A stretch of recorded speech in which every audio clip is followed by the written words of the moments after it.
Okay, hi everyone, it's Roger here from VinylmationKingdom.com with a top 10 countdown. I'm recently in the Destination Vinylmation Cyclops episode. Nick and Brent went through their top 10 variants of all time.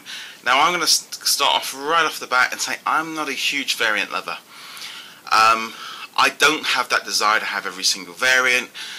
Often I find variants to be, why have they done it? Just a slight change. Some people go nuts for it. Personally, it's not something I've been hugely interested in. I've always had that view that if I was to blind box it, I'd be happy with it. But generally, I've only got a few variants in my collection. And so I'm going to kick off with my thoughts on some of these variants. So first off, I'm going to go with the text variant from the Urban series. And the reason I picked this one is probably more personal. It's actually the only blind box variant I've ever pulled. I was in Liverpool, picked up a few boxes. I literally was climbing in the back of the store where all the vinyls had fallen down behind. I scrambled around, picked a couple of boxes up of Have a Laugh and Urban, brought them. This was really back when I didn't really have a huge collection. Brought them, opened them up, found the orange text variant. It was the orange clear version. It wasn't until a few hours later I was looking at the box and suddenly realised it didn't look exactly right, and it was only when I then sort of googled it I suddenly realised I had the variant version, which was really cool, and I've kept hold of it just purely because it's the only variant I've ever blind boxed. Okay, so on to the number 9 spot.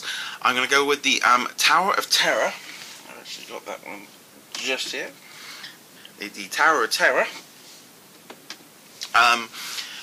box set. The reason I really like this was I'm a big fan of anything to do with the Park series, and for me this series, necessarily I don't really want the actual figures, but I just love the whole concept behind having a box set that's completely blind, low LE, that then sells out really well because that limited edition variant was only like 150. So they're clear. I just love the whole concept of it.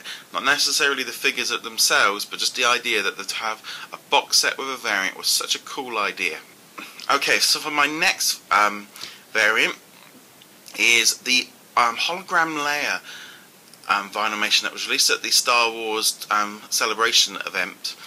Now this was a variant of the Star Wars Series 2 layer, and it was a hologram version. Now for me, I love the whole concept of releasing some of the variants as sort of open figures or limited edition figures so you can get hold of them without having to do blind boxes. And that's where I've got a lot of variants in my collection. I've got all the Park Stars variants. I've even got the 4 popcorn variants that way.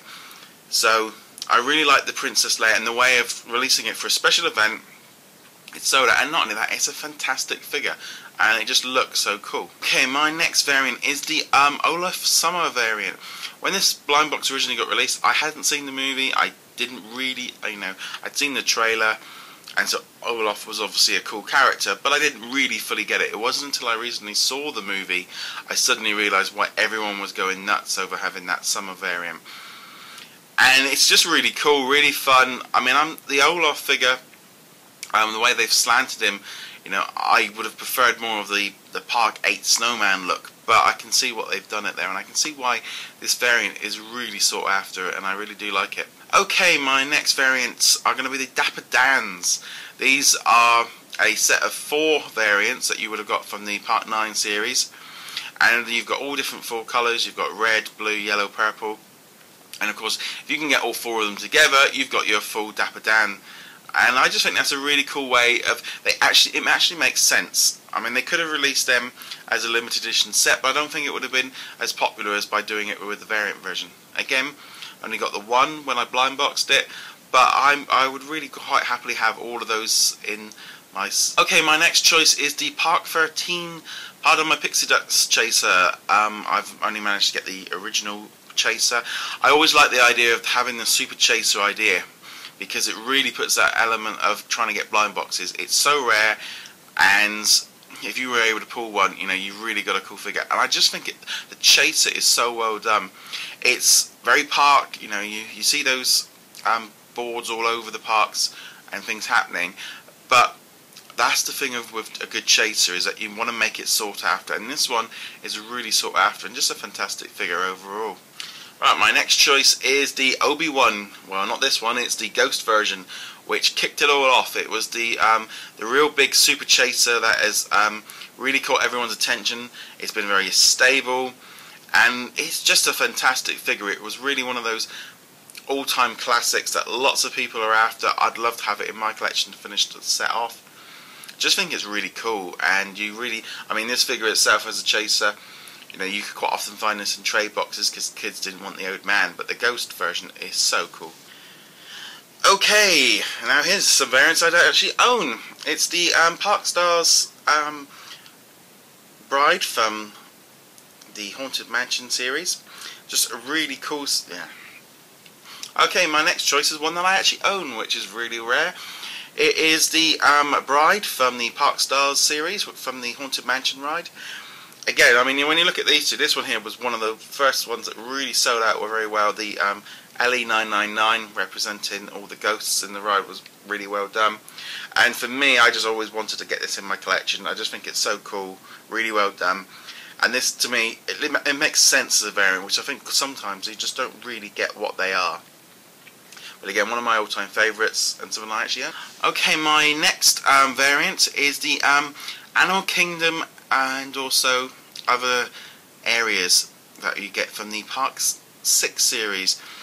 When you're driving around Walt Disney World, you see these signs all over the place pointing in different directions, and it always reminds me of being in Walt Disney World. And that figure, I think, is a fantastic figure and one of my all-time greats. And having those different variant versions with different signs pointing in different directions is very smart, very crisp, and I just think they really did a great job in doing that one, and love it. Really think it's really cool. Okay guys, remember to check out the Destination Vinylmation Podcast, and where you hear Nick, MC and Brent going through different things, such as all the news, and also quite often going through their top 10 lists. But remember also to subscribe to this channel and check out VinylmationKingdom.com. You find all your Vinylmation news there, and thank you very much for watching.